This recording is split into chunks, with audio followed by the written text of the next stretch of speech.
Massive new changes are coming to the OINP or Ontario Immigrant Nominee Program. The government of Ontario has published some proposed regulations that will completely redesign the OINP program. In this video, we'll discuss some of these changes. Before we get started, my name is Madhur Parashar. I'm a licensed Canadian immigration consultant. My contact information is on this video and in the description. If you need any help with Canadian immigration applications, feel free to get in touch for our paid immigration services. Now let's get this discussion started. So a couple of days ago, on December 2nd, Ontario government published some proposed regulations intended to redesign the Ontario PNP program. Now, mind you, these are proposals which have been published for public comment and analysis for the next 30 days. The government may accept and make some changes and then implement these as a new law. These changes have not been implemented yet, but it is highly likely that they will be implemented. The changes will be implemented in two phases, phase 1 and phase 2. In phase 1, they're talking about redesigning the employer job offer streams. So currently there are 8 active OINP streams, out of which 3 streams are employer job offer streams.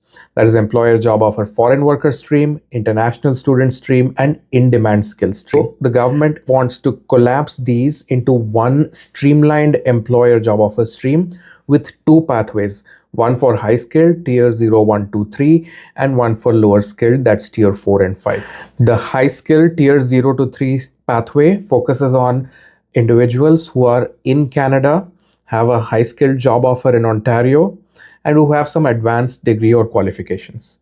The government has provided wages, experience, and education level qualifications for this pathway. As for wages, your job offer must pay the median wage of the occupation in Ontario. However, if you have graduated from a qualifying Ontario educational institution, then you can be paid at the low end of the occupation wages. Notice that Ontario has narrowed the education criteria to people who have graduated from Ontario. In the earlier employer job offer international student stream, you could qualify if you had graduated from anywhere in Canada. So now they're giving preference to students who have graduated from Ontario. As for educational qualifications, if you have 6 months of experience in the same NOC as the job offer with the same employer, then there is no minimum education criteria that you need to meet. However, if you don't, then you should have some level of post-secondary or college level education. For work experience, they have given 3 criteria. You have to meet any one of them. Either you have 6 months of work experience with the same employer in the same NOC as the job offer, or you have 2 years of experience in the same occupation in the past 5 years anywhere, or if you have a valid registration or license for a profession, then you don't need any prior experience. For the tier 4 and 5 job offer pathways, you need 9 months of work experience with the same employer in the same NOC as the job offer. All tier 4 and tier 5 NOCs are eligible for this stream, and there will be some language requirement, most likely CLB level 4. Even under the new system, Ontario will continue to target people in specific occupations, in specific regions, the way they have been lately doing in OINP rounds. So that process will still continue. Let's quickly talk about phase 2 of this rollout, and then we'll get into the analysis and predictions. In phase 2 of the new OINP rollout, 3 new streams will be introduced, although most people will not qualify for any of these 3 streams. The first one is priority healthcare occupations for high-skilled healthcare professionals who have a license to practice in a regulated healthcare occupation, or recent graduates who are almost there, almost ready to get their license and registration in a regulated occupation. No job offer is needed in this stream. The second stream is very exciting. It's the entrepreneur stream. So business immigration is back in OINP. They had cancelled or paused the stream a while ago, but now people who want to start a new business in Ontario and employ Canadians, people who want to buy an existing business will have a dedicated business immigration entrepreneurship pathway. We don't have any details on this one yet. And the last one is a very interesting stream. It is called the Exceptional Talent Pathway. So in this, Ontario will select people who have shown exceptional talent or achievement in various cultural fields, technology, research, and so on. So they will be judged in a subjective way based on their inventions, patents, awards, achievements, and so on. Now the fun part, let's get into some analysis, forecasts, and predictions. So first question, is this good or bad? The answer is it depends on your situation and your perspective.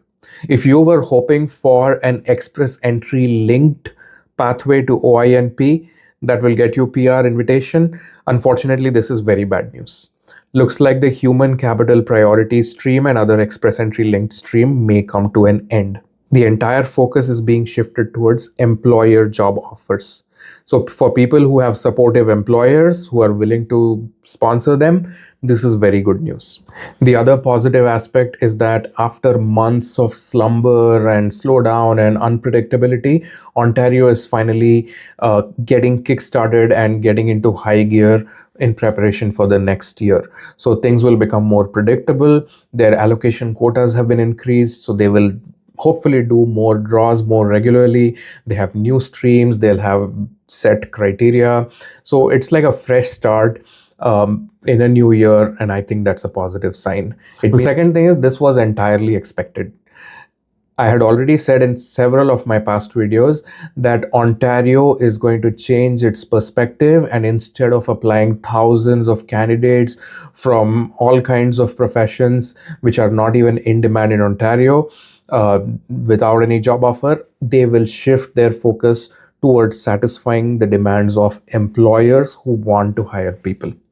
So that is exactly what has happened. They have almost completely shifted their focus towards employer job offers. Unfortunately, this means express entry linked streams like human capital priority stream comes to an end. This was also predictable. Another interesting thing to notice is that they do not have a dedicated Francophone or French pathway anymore. If you notice, none of these streams emphasize French as a required qualification. Of course, if you're bilingual, there might be some point, you might get some more points in their EOI pool, but they have taken their focus away from Francophones, which honestly, given IRCC's recent draws and tactics, this is a welcome change. And finally, what will happen to the existing applications in their inventory? A lot of people with pending applications might be getting nervous that our application is still under processing. Will Ontario end up canceling our applications, returning our applications the way they just did for express entry skilled trades? Under normal circumstances, I would say it is highly unlikely that they would do something like that. But after seeing what they did in express entry skilled trade stream, I don't rule anything out. However, I'm not trying to scare you. I think it's extremely unlikely that Ontario will return or cancel the applications, especially the ones that they have taken in through recent draws that happened just in the last few weeks and months. Again, we'll wait and watch what happens. On this channel, we'll release the updates as soon as we have them. So make sure you like, share, and subscribe to this channel. Once again, my name is Madhur Parashar. I'm a licensed Canadian immigration consultant. My contact information is here. Feel free to get in touch for our paid immigration services.